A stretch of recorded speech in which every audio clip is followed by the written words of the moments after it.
আমরা একটা illustrated pencil নিয়েছি। ফার্স্ট অফ অল, এটা তো আমরা ইলাস্ট্রেশন আজকের ক্লাসে করবই, বাট আমাদের টার্গেট অন্য কিছু। ঠিক আছে, প্রাথমিক অবস্থায় আমরা দুইটা নতুন টুলের সাথে পরিচিত হব, যে দুইটা টুল আমাদের প্রাথমিকভাবে মাউস দিয়ে কাজ করতে গেলে তুলনামূলক কম কাজে লাগে, তবে আমরা কিছু টেকনিক কাজে লাগিয়ে এটা ব্যবহার করতে পারি। কিন্তু যারা গ্রাফিক প্যাডে কাজ করে, গ্রাফিক প্যাড চিনেন, পেন্সিল দিয়ে অনেক সময় দেখেছেন না, গ্রাফিক ডিজাইনাররা গ্রাফিক প্যাডের ওপর পেন দিয়ে কাজ করে। গ্রাফিক প্যাডে যারা কাজ করে তারা কিন্তু প্রচুর পরিমাণে এই টুল দুটো বেশি ব্যবহার করে থাকে। বাট আমরা যেহেতু মাউস দিয়ে করি, তাই আমাদের তুলনামূলক অনেক কম লাগবে কাজে। বাট আমরা টুল দুটোর সাথে অবশ্যই আপাতত পরিচিত হচ্ছি। হ্যাঁ, টুলটা হচ্ছে ব্রাশ টুল। ওকে, ব্রাশ টুলে যদি ক্লিক করে দেখেন, দুই ধরনের ব্রাশ এখানে আমরা দেখতে পাচ্ছি। একটা হচ্ছে পেইন্ট ব্রাশ টুল, আর একটা হচ্ছে blob brush tool. Okay, so first of all আমরা যদি এখানে ব্রাশটাকে ক্লিক করি অ্যান্ড এখানে কোনো কিছু ড্রয়িং করি, একটা জিনিস দেখতে পাচ্ছি, আমাদের ড্রয়িংটা হচ্ছে স্ট্রোকে যে কালারটা আছে এটা মাথায় রাখতে হবে। স্ট্রোকে যে কালারটা আছে সেই কালারটাই কিন্তু আমাদের পেইন্ট হবে। ওকে, খেয়াল করেন, আমাদের ফরগ্রাউন্ডে কিন্তু ফিল কালার কোনো কিছু নাই, আছে ফিল কালার জাস্ট ব্ল্যাঙ্ক। আমরা যতই ড্রয়িং করি, ফিল কালার যদি কোনো কিছু অ্যাপ্লাই করেও থাকি, দেখেন ফিল কালার যদি অ্যাপ্লাই করেও থাকি, সেক্ষেত্রে ফিল কালার বাই ডিফল্ট হঠাৎ করেই গায়েব হয়ে যাবে, কারণ আমাদের ব্রাশ টুলটা কাজ করে স্ট্রোককে টার্গেট করে, ফিলকে টার্গেট করে ব্রাশ টুল কাজ করে না। ওকে, ব্রাশ টুল কাজ করবে স্ট্রোক কালারকে টার্গেট করে, ফিল কালারকে নয়। আমরা যদি স্ট্রোক কালারটাকে উপরে নিয়ে আসি, নিয়ে এসে সোয়াসেস প্যানেল থেকে যে কোনো কালার সিলেক্ট করে দিই, আমরা সেই কালারে পেইন্ট করতে পারবো। এখন যারা গ্রাফিক প্যাডে কাজ করবে তাদের ক্ষেত্রে তো এটা খুবই হেল্পফুল, কারণ গ্রাফিক প্যাডে আমরা যখন পেন দিয়ে কাজ করব, যত বেশি প্রেশার দিব এই পেইন্টটা তত বেশি মোটা হতে থাকবে। আমরা চাইলে পেইন্টটাকে হালকাও করতে পারি, ডিপও করতে পারি, আবার অনেক মোটা চিকনও করতে পারি, শুধুমাত্র যে পেইন্টটা দিয়ে কাজ করা হচ্ছে সেই পেনের প্রেশারের উপর ভিত্তি করে। ওকে, বাট আমরা যেহেতু সকলেই আপাতত মাউসের উপর টার্গেট করে কাজ করছি, তো মাউস দিয়ে কাজ টান করে দিলে কিন্তু জাস্ট একটা সিঙ্গেল লাইন ড্রয়িং হবে। এক্ষেত্রে যে প্রেশার সেন্সিটিভিটি সেটাকে আমরা ব্যবহার করতে পারছি না, তাই না? ওকে, আমরা যদি এখন ব্রাশ থেকে সিলেকশনে যাই, এখন সিলেকশনে যাওয়ার পর এইগুলাকে জাস্ট একটু জুম করি, আমরা কিন্তু খুব সহজে দেখতে পাবো প্রত্যেকটা এক একটা স্ট্রোক লাইনে পরিণত হয়েছে। আমরা যদি ব্রাশ দিয়ে কোনো কিছু ড্রয়িং করি, আমরা যদি একটু রাফ ড্রয়িংও করি, ছেড়ে দেওয়ার পর দেখবো যে সেই রাফ পার্টসগুলো অটোমেটিক্যালি আমরা দেখতে পাচ্ছি উপরের লাইনটা কিন্তু স্মুথ না, স্মুথ আছে, অনেক রাফ জায়গা আছে, বাট ছেড়ে দিলে এই রাফ জায়গাগুলো কি হয়ে যাচ্ছে, স্মুথ হয়ে যাচ্ছে। এটা অটোমেটিক্যালি হচ্ছে। আমরা চাইলে সেটাকে চেঞ্জ করতে পারি, যদি আমাদের প্রয়োজন পড়ে আমরা স্মুথটাকে ফুল করে দিতে পারি। আমরা ব্রাশ টুলের ওপর জাস্ট ডাবল ক্লিক করলে আমাদের পেইন্ট ব্রাশ টুলের যে অপশনটা বা পপ আপটা উইন্ডো ওপেন হবে, সেই পপ আপ থেকে আমরা এটা চেঞ্জ করতে পারি। আমরা ফিডেলিটিটাকে জাস্ট যদি অ্যাকুরেট করে দিই স্মুথের পরিবর্তে এবং ওকে দিই, তাহলে কিন্তু আমরা দেখব আমরা যে রাফ ড্রয়িং করি সেই রাফটাকে রাফই থাকবে, সেইভাবে আর স্মুথ হবে না। বাট আমরা যদি স্মুথটাকে 100% করে দিই,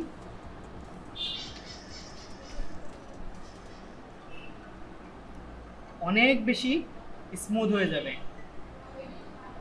ওকে, বাট এটা আমাদের কাজের স্বার্থে বিভিন্ন সময় বিভিন্ন ক্ষেত্রে প্রয়োজন পড়তে পারে। আর যেটা মানে মাথায় রাখা সব থেকে বেশি গুরুত্বপূর্ণ, যে আমাদের পেইন্টটা কিন্তু স্ট্রোককে টার্গেট করে কাজ করছে। আমরা পেইন্ট টুল দিয়ে যে স্ট্রোকগুলো ড্রয়িং করেছিলাম ঠিক একইভাবে সেই ধরনেরই স্ট্রোক কিন্তু ও তৈরি করছে। ওকে, খেয়াল করে দেখেন এই যে স্ট্রোক লাইন, আমরা পেন টুলে দিয়ে স্ট্রোক ড্রয়িং করার সময় যে স্ট্রোক হচ্ছিল এটা কিন্তু স্ট্রোক হবে। আর ব্রাশের ক্ষেত্রে যেটা হচ্ছে, ব্লব ব্রাশটা টার্গেট করবে হচ্ছে শেপ, অর্থাৎ ফিল কালারকে। আমাদের এখানে দেখেন উপরের কালারটা কি আছে, স্ট্রোক, ফিল কালার নান করে দেওয়া আছে, কিন্তু আমরা ব্লব ব্রাশ যদি পেন্ট করি, আমাদের যে পেইন্টটা হবে, আমরা যদি একটু জুম করি দেখি আমাদের এখানে কিন্তু সেই স্ট্রোক লাইনটা আর নাই, আছে আমরা যদি ডাইরেক্ট সিলেকশন টুল থেকে এখানে এই অংশটাকে টেনে বাঁকা করি তাহলে আমরা খুব সহজে বুঝতে পারছি এটা কিন্তু একটা শেপ তৈরি হয়েছে, কোনো স্ট্রোক লাইন না। ওকে, আমাদের পেইন্ট ব্রাশ থেকে স্ট্রোক লাইন তৈরি হচ্ছিল আর ব্লক ব্রাশ থেকে শেপ তৈরি হচ্ছে, স্ট্রোক লাইন নয়। আমরা যদি কোনো শেপ ড্রয়িং করা থাকে, আমাদের যদি কোনো শেপ ড্রয়িং করা থাকে, সেই ড্রয়িংয়ের ওপরে যদি আমাদের ব্লক ব্রাশ দিয়ে পেইন্টের প্রয়োজন পড়ে, আমরা খুব সিম্পলি সেখানে সেই অংশটুকু ড্রয়িং করে নিতে পারবো। ওকে, এক্ষেত্রে আপনারা যদি সিলেক্ট করে দেখেন সম্পূর্ণ মিলে একটা শেপ হয়ে গেছে। যে কোনো শেপ আমাদের ড্রয়িং করার প্রয়োজন পড়লে আমরা জাস্ট ব্লক ব্রাশ দিয়ে সেখানে যদি ড্রয়িং করি তাহলে সেটার সাথে মিলে গিয়ে, অর্থাৎ আমরা যে পাথফাইন্ডার থেকে ইউনাইট করলে যেটা হতো, পাথফাইন্ডার থেকে ইউনাইট করলে যেটা হতো সেই সেম কাজটা হচ্ছে কিন্তু। ওকে, আমাদের কখনো কখনো যেহেতু আমরা মাউস দিয়ে কাজ করছি, আমাদের ব্যবহার তুলনামূলক কম হলেও কখনো কখনো এমন হবে যে আমাদের কোনো ডিজাইন তৈরি করার পর মাঝখানে ছোটোখাটো ফাঁকা রয়ে গিয়েছে, যে ফাঁকাটা পূরণ করার প্রয়োজন। আমরা কিন্তু চাইলে সেটা সহজেই ব্লক ব্রাশ দিয়ে পূরণ করতে পারি। যদি আমরা একটা উদাহরণস্বরূপ একটা কথা বলতে পারি,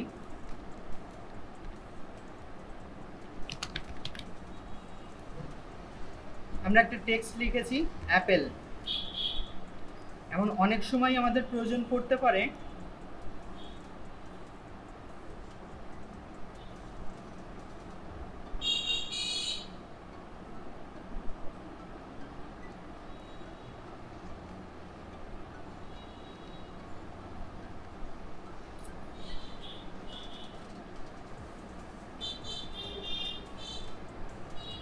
ওকে, খেয়াল করেন আমরা যে কোনো একটা টেক্সট নিয়েছি এন্ড টেক্সটটাকে আউটলাইন করলাম, ক্রিয়েট আউটলাইন, এটার সাথে আমরা পরিচিত, আমরা নতুন করে আর বলছি না।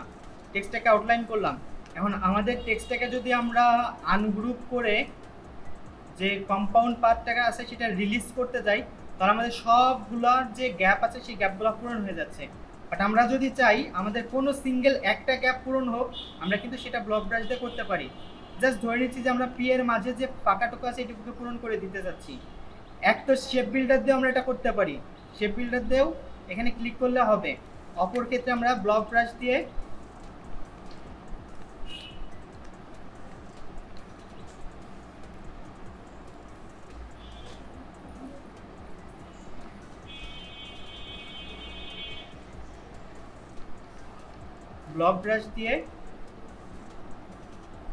যদি পেইন্ট করি সেই ফিলটাও আমাদের পূরণ হয়ে যাবে। ওকে, আমাদের এমন সময় অনেক ক্ষেত্রেই কাজে লাগতে পারে যখন কোনো গ্যাপ আমাদের পূরণ করার প্রয়োজন, স্পেশালি আমরা যখন বিভিন্ন শেপ দিয়ে লোগো ডিজাইন করতে যাব তখন এটা প্রয়োজন করতে পারে। ওকে,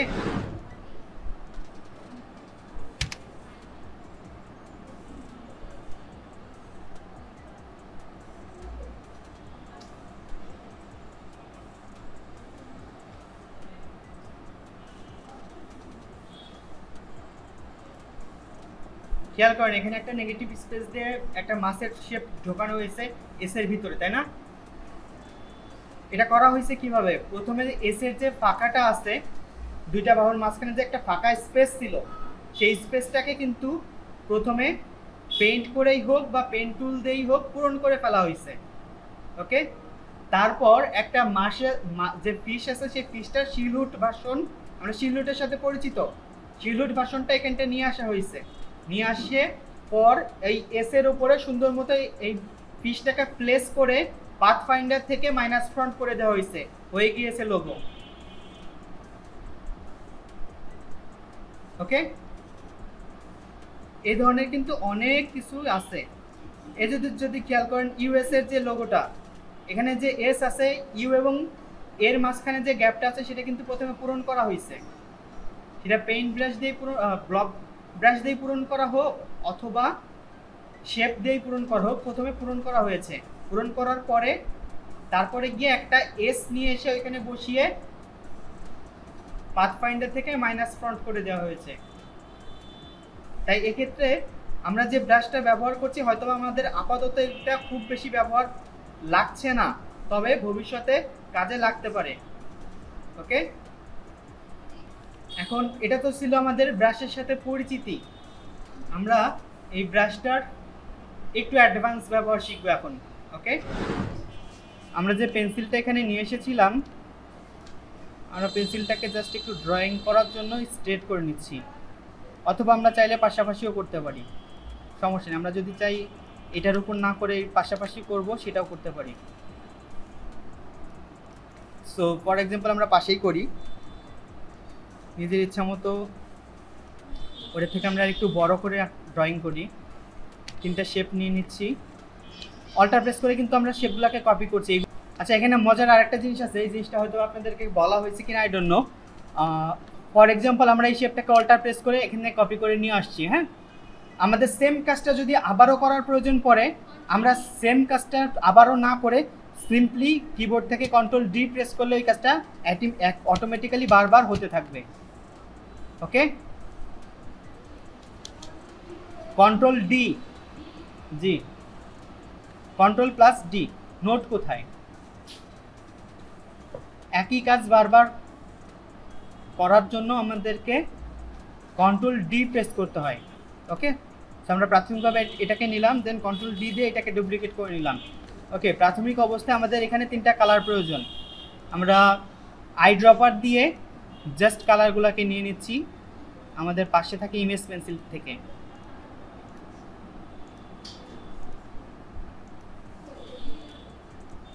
ওকে, এই পর্যন্ত কারো কোনো প্রশ্ন থাকার কথা না।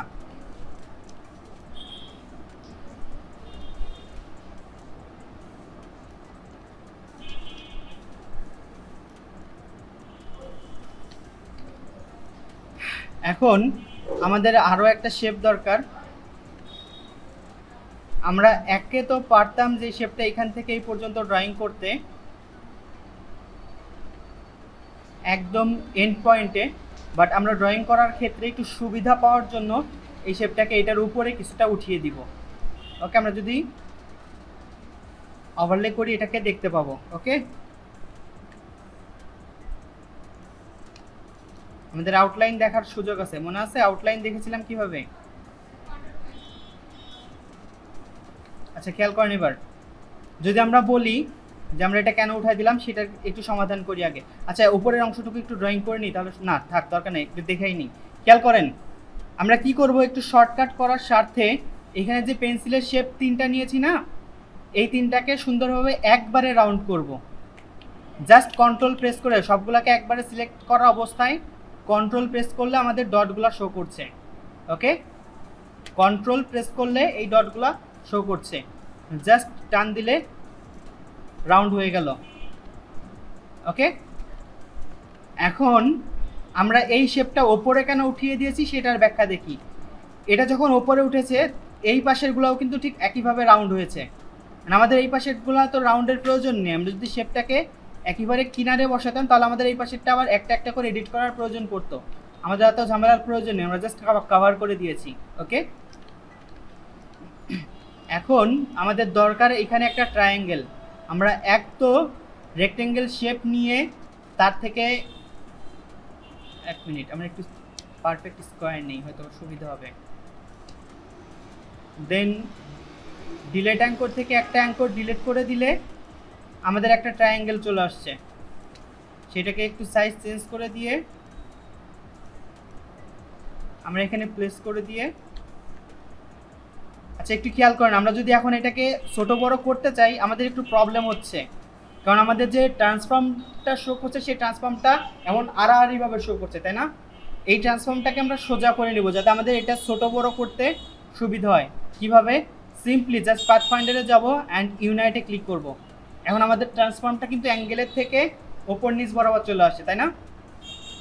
ওকে, এখন আমরা এটাকে ইজিলি ট্রান্সফর্ম করতে পারছি। একটা কথা যদি বলি, আমি তো এই শুধুমাত্র ডান পাশে মাউস রেখে ছোট করছি, বাট বাঁ পাশ থেকে অটোমেটিক্যালি ছোট হয়ে যাচ্ছে। এটা কিভাবে হচ্ছে বুঝিনি?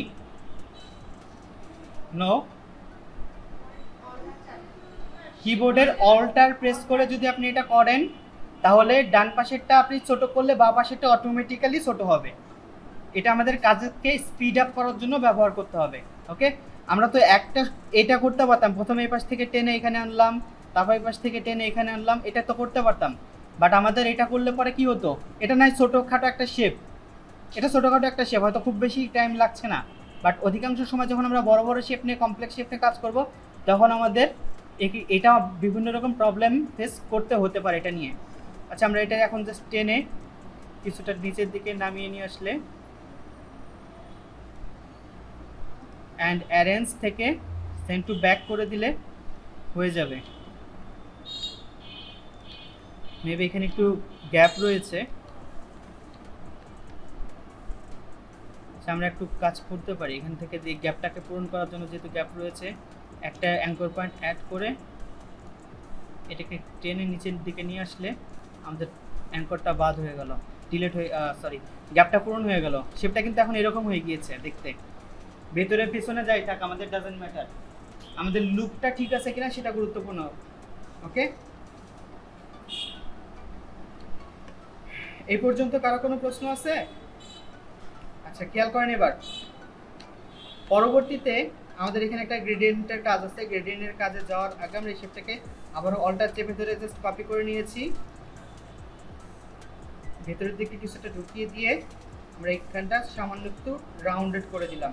ওকে, আমরা যদি একটু কপি করে নিই কালারটা পার্পল, এটা কি হয়েছে এই পাশও রাউন্ড এই পাশও রাউন্ড, আমরা এটাকে সিম্পলি অ্যারেঞ্জ থেকে আবারও সেম টু ব্যাক করে দিলে আমাদের আবারও কাটাকাটির ঝামেলা থেকে আমরা বেঁচে যাচ্ছি। যত বেশি কাটাকাটির ঝামেলা থেকে বাঁচে যায় কাজের স্পিড তত বাড়বে।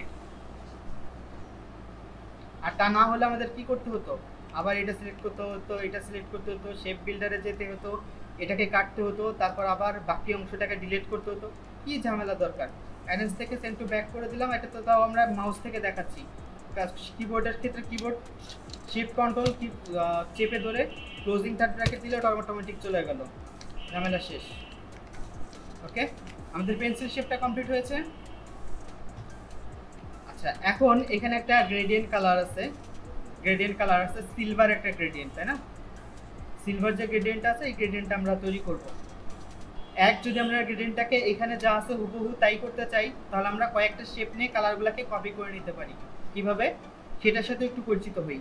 প্রাথমিক অবস্থায় আমরা কয়েকটা শেপ এখানে আগেই ড্রয়িং করে নিচ্ছি জাস্ট নিজের ইচ্ছা মতো, আমাদের যদি কালার নেওয়ার দরকার হয় কালারটাকে কপি করে নিব।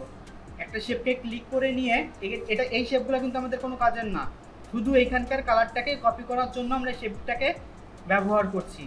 ধরে নিচ্ছে যে সেন্টারে থাকা যে কালারটা এটা কপি করবে, ক্লিক করলে এই কালারটা চলে আসলো। এবার এটা নিচ্ছি, একেবারে কিনারে থাকা যে ডিপ কালার এটা নিতে যাচ্ছি, এটা চলে আসলো। ওকে, এবার মাঝামাঝি থাকা যে একটু লাইট গ্রে টাইপের এটা নিলাম। ওকে, অ্যান্ড এটা নিয়ে আমরা একেবারে এই পাশের যে হালকা কালারটা এটা নিলাম। আচ্ছা চারটা কালার নিয়েছি আমরা, এই কালার চারটাকে যদি আমরা একটু টেনে উপরে নিয়ে আসি, কোনো কালার যদি সোয়াসেস প্যানেলে থাকে তাহলে আমাদের কাজ করতে কি অনেক ইজি হয় না?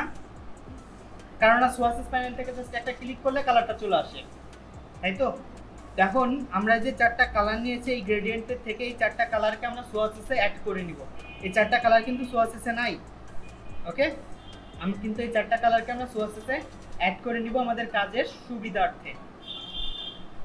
বাপাস থেকে শুরু করছি, প্রথমে এটা সিলেক্ট করলাম, সোয়াসেস প্যানেলে থাকা অবস্থায় রাইট বাটনে ক্লিক করে নিউ সোয়াসে চলে গেলাম। হ্যাঁ, নিউ সোয়াস ক্লিক করার পর আমাদের এখানে সোয়াসেসের একটা নাম চাচ্ছে, এখানে যে CMY কে চারটা কালার আছে সেই চারটা কালারের যে ভ্যালু সেটা এখানে শো করছে। সায়ান 40%, মেজেন্টা 33%, ইয়েলো 35% এবং ব্ল্যাক 1% আছে। এখন আপনি চাইলে এই নামেই সেভ করতে পারেন, চাইলে এখান থেকে কোনো একটা নামও দিয়ে দিতে পারেন, তাতে আমাদের এই মানের কোনো পরিবর্তন ঘটবে না, এটা জাস্ট নাম দেয়া। ওকে, আমরা ধরে নিচ্ছি স্যাম্পল 1 দিয়ে দিচ্ছি। সেভ করার সাথে সাথে এই যে দেখেন নিচে আমাদের সোয়াসেসের একটা কালার চলে আসছে, right? Library panel auto open হয়েছে, এটা আমাদের আপাতত কোনো কাজ নেই, এটা এখানে নিচে রাখলাম। এবার একই সিস্টেমে আমরা পরবর্তী যে সোয়াসেসগুলো এগুলো অ্যাড করে নেব, এটা অ্যাড করছি। এবার দ্বিতীয়টা একই সিস্টেম, নিউ সোয়াস, আমরা এটা হয়তো স্যাম্পল 2 দিলাম।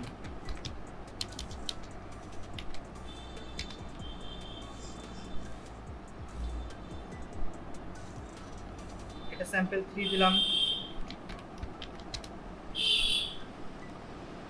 এন্ড দেন ফাইনালি এটা স্যাম্পল 4।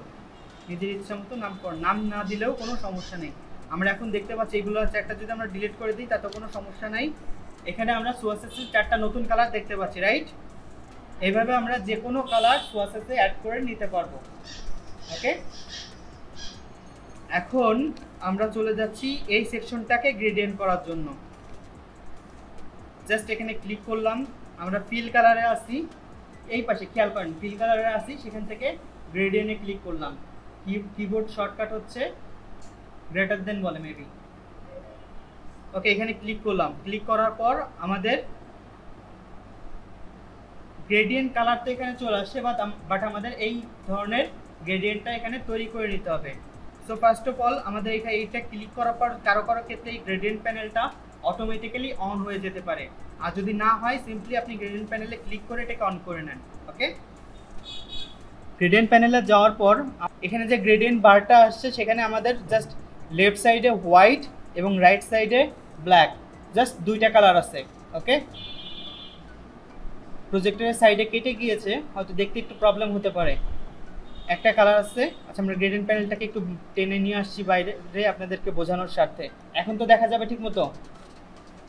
জাস্ট 2টা কালার আছে, একটা লেফট সাইডে হোয়াইট এবং রাইট সাইডে ব্ল্যাক, বাট আমাদের কালার এখানে আপাতত 4টা অ্যাড করার প্রয়োজন। আমরা সিম্পলি জাস্ট মাউসটাকে নিয়ে এসে মাঝে কোনো একটা জায়গায় ক্লিক করব, আমরা সেই জায়গাটায় একটা করে পয়েন্ট অ্যাড করতে পারবো। ওকে, এখন আমাদের যেইভাবে করার দরকার, জাস্ট এই যে পয়েন্টটা আছে নিলাম, সেই পয়েন্টটার উপর যদি আমরা ডাবল ক্লিক করি আমাদের সোয়াসেস প্যানেল অথবা কালার পিকার কোনো একটা অন হবে। এখান থেকে আমরা যে কোনো একটাকে নিয়ে নিতে পারি। ওকে, আমরা সোয়াসেসে নিয়ে আসলাম। নিয়ে আসার পর আমাদের যে কালারগুলো নিয়েছি এখান থেকে যে 4টা কালার শো করছে নতুন কালার, সেই 4টা কালার থেকে আমরা জাস্ট সিলেক্ট করে দিচ্ছি নিজের ইচ্ছা মতো। জাস্ট ডাবল ক্লিক করলে ওইগুলো চলে আসবে। হ্যাঁ,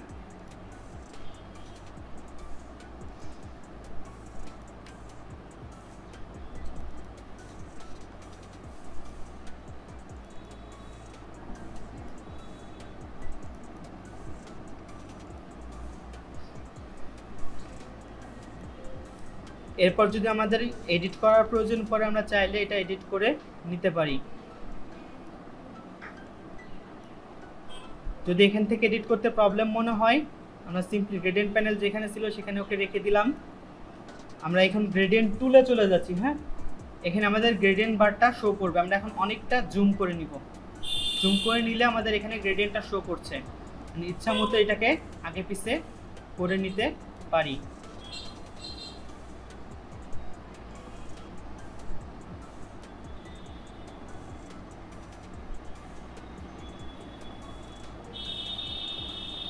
আমাদের কাজ শেষ হয়ে গেলে আমরা আবারও সিলেকশন টুলে ফেরত চলে গেলাম। উপরে মেবি একটা ট্রায়াঙ্গেল আছে, সেটা যদি আমরা একটু দিয়ে দিই। একই সিস্টেমে একটা শেপ নিলাম, জাস্ট অ্যাঙ্কর পয়েন্ট একটা ডিলিট করে একটা ট্রায়াঙ্গেল তৈরি করলাম, এটাকে ঘুরিয়ে দিলাম। এটাকে প্লেস করার পর পাথফাইন্ডার থেকে ইউনাইট করে দিলাম। ইউনাইট কেন করছি, ওটার যে ট্রান্সফর্ম অ্যাঙ্গেলগুলো আছে সেটা কিন্তু ওপর নিচ বরাবর নাই, এমন বাঁকা অবস্থায় আছে, তাই না? এই বাঁকাটাকে আমাদের পক্ষে এডিট করাটা এখানে যদি ধরে টেনে এডিট করার চেষ্টা করি আমাদের তুলনামূলক অনেক বেশি কঠিন। ওকে, এডিট করা যাবে না তা না, বাট আমরা যদি সিম্পলি এটাকে জাস্ট পাথফাইন্ডার থেকে ইউনাইট করে দিই তাহলে কি এটা এখন উপর নিচ হয়ে গিয়েছে না? এখন কিন্তু আমাদের এটা এডিট করা কোনো ব্যাপার না।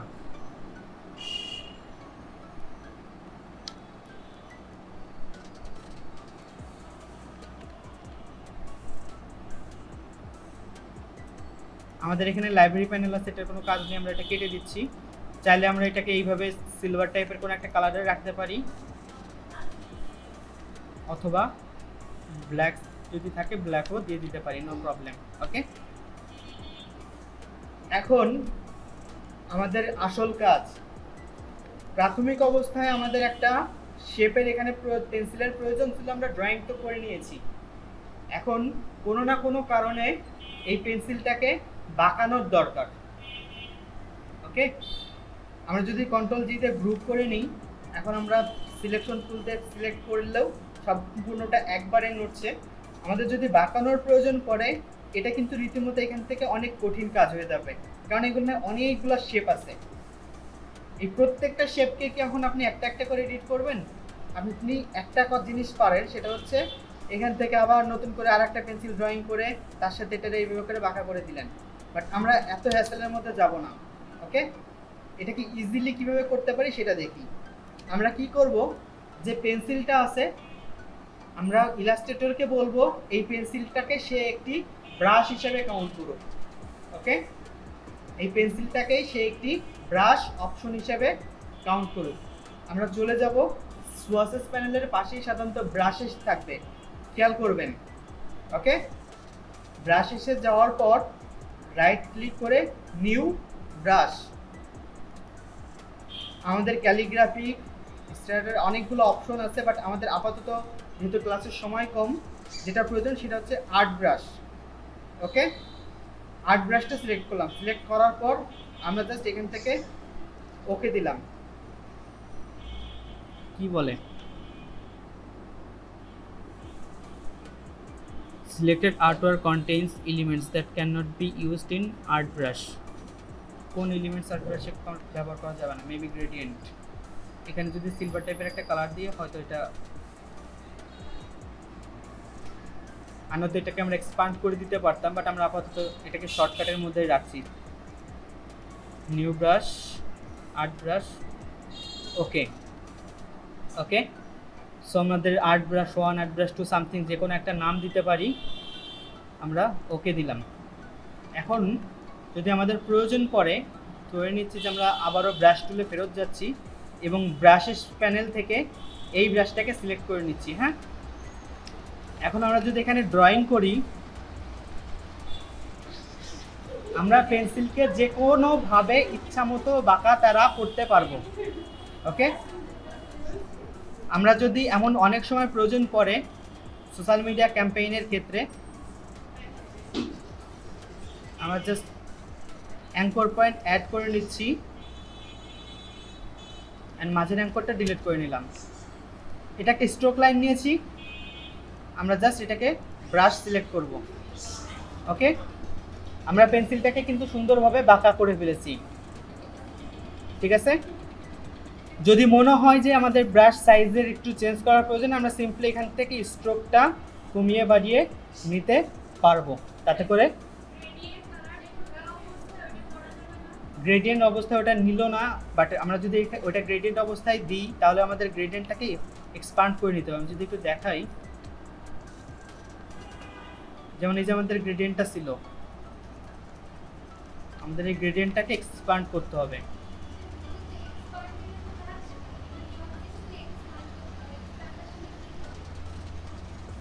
যে কোনো অবজেক্ট যাই থাক সেটারে আমরা শেপে কনভার্ট করে নিই ইলাস্ট্রেটরের সুবিধার্থে। ইলাস্ট্রেটর শেপকে সবথেকে বেশি পছন্দ করে।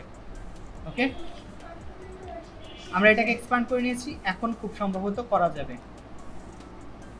আর্ট ব্রাশ দেখেন করা যাচ্ছে। ওকে, আমরা আপাতত এটার মধ্যে যাচ্ছি না, এটা এখানেই থাক। এটা কি বোঝা গেল? এখন এই ব্রাশের আরো অনেক ধরনের ব্যবহার আছে। এটা তো আমরা জাস্ট একটা পেন্সিল ড্রয়িং করে দেখিয়েছি। এমন হতে পারতো যে আমরা চাচ্ছি যে একটা পেন্সিল, আমরা একটু আগে যেটা বলছিলাম যে অ্যাঙ্গেল করার প্রয়োজন। হ্যাঁ, আমরা জাস্ট একটা রেক্টেঙ্গেল টুল নিয়ে এইভাবে একটা অ্যাঙ্গেল নিয়েছি। আমরা কোনো একটা কিছু লিখতে চাচ্ছি বা বিজ্ঞাপন সাজাইতে চাচ্ছি, আমরা চাচ্ছি এখান থেকে এই পর্যন্ত একটা পেন্সিল থাকুক। আমরা জাস্ট একটা রেক্টেঙ্গেল নিয়ে একটা পয়েন্ট ক্লিক করে কেটে দিলে পরে আমাদের কিন্তু এই যে লাইনটুকু থাকলো, তাই না? মানে এটা আমরা জাস্ট ব্রাশ সিলেক্ট করে দিলে কিন্তু আমরা এটা করতে পারছি। আমাদের একই ব্রাশ কিন্তু মানে ডিজাইন কিন্তু বারবার ড্রয়িং করার প্রয়োজন পড়বে না। ওকে, আমরা চাইলে এটাকে একটু ছোট করতে পারি।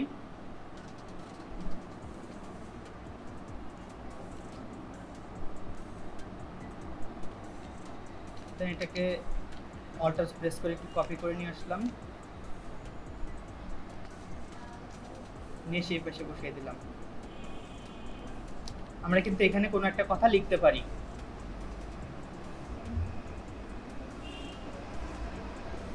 ওকে,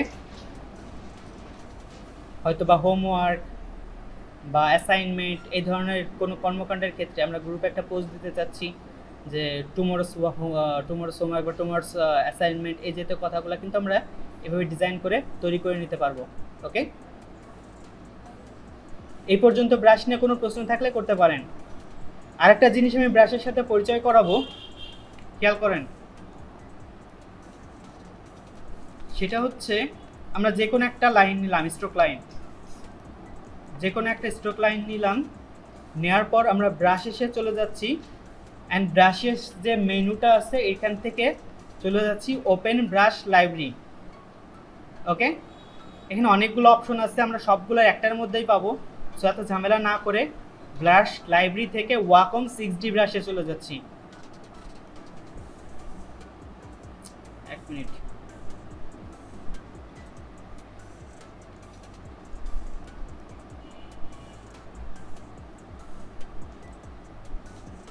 আমাদের ব্রাশেসের কিছু অপশন এখানে শো করছে, আমরা এটাকে নিয়ে এসে এখানে রেখে দিলাম।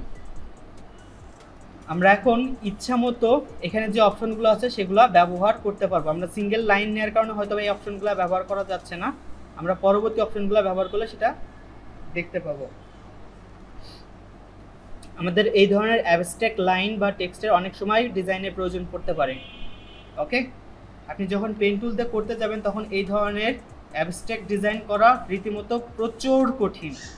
আমরা এখান থেকে ব্রাশ থেকে অপশনগুলো ব্যবহার করে কিন্তু সেটা তৈরি করে নিতে পারবো। ওকে,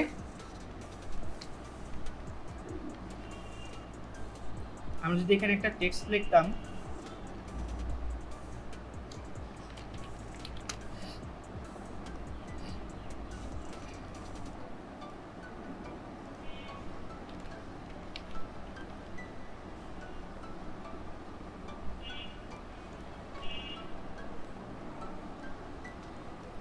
টেক্সটটাকে আউটলাইন করে নিচ্ছি অ্যান্ড দেন ফিল কালারটার ওপরে আমরা একটা ব্রাশকে সিলেক্ট করে দিচ্ছি।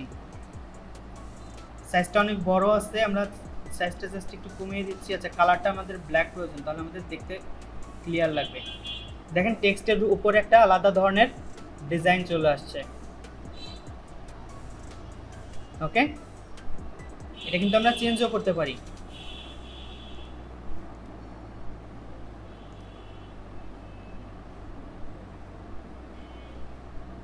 সরাসরি আপনি ফন্ট অপশন থেকে কিন্তু এই ধরনের ফন্ট পাবেন না বা পাওয়ার সম্ভাবনা নেই বললেই চলে। অ্যাবস্ট্রাক্ট কিছু ফন্ট আছে, তবে আপনার প্রয়োজন সবসময় যে সেই ফন্টগুলো মেটাতে পারবে তার কোনো বাধ্যবাধকতা নেই। বোঝা গেল? মজার ব্যাপার হচ্ছে এখন আরও কিছু জিনিস আছে, এটা তো আমাদের ব্যবহারের জিনিস গেল। একটু যদি এই অপশনগুলোকে ক্লিক করতে থাকি আমরা অনেকগুলো অপশন পাবো যেগুলো আমাদের বিভিন্ন কাজে ব্যবহার করার প্রয়োজন পড়তে পারে। ধরে নেন যে চেইন আছে। ওকে, যারা ইসের ডিজাইন করে থাকেন, ক্লোথিংয়ের ডিজাইন করে থাকেন, তাদের ক্ষেত্রে এটা প্রয়োজন পড়তে পারে, স্টিচ।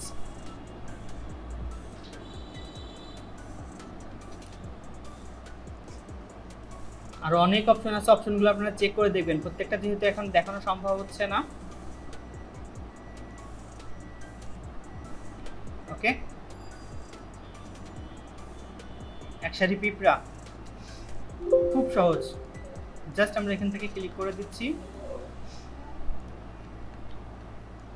ওকে, আমরা এইভাবে কিন্তু অনেক কাজেই শর্টকাট ব্যবহার করতে পারি। আবার আমাদের এমন অনেক সময় প্রয়োজন পড়ে, হয়তোবা কোনো একটা জায়গা, এখানে একটা প্লেস আছে, এখানে একটা প্লেস আছে, এখানে আরেকটা প্লেস আছে, আমরা চাচ্ছি এই দুইটা প্লেসের মধ্যেকার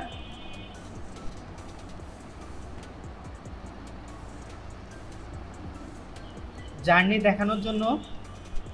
দেখানোর জন্য আমরা অ্যারোপ্লেন ব্যবহার করব। জাস্ট এখান থেকে ক্লিক করলে মেবি একটু বড় করে দিলে আমরা দেখাতে পারি, অথবা যদি মনে করি অ্যারোপ্লেন একটু ক্রাউডেড মনে হচ্ছে, আমরা লাইন ব্যবহার করতে পারি।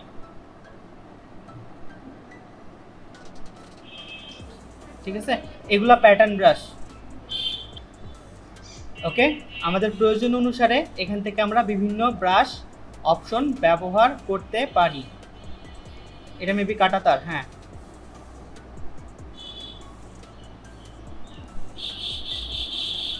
ঠিক আছে, এই ধরনের ডিজাইনগুলো যখন আমাদের প্রয়োজন পড়বে আমরা কিন্তু সহজেই ব্রাশ শেষের যে প্যানেল আছে সেখান থেকে ব্রাশ গ্যালারি বের করে প্রয়োজন মতো ব্রাশগুলো ব্যবহার করতে পারি। বুঝিনি, আবার বলেন।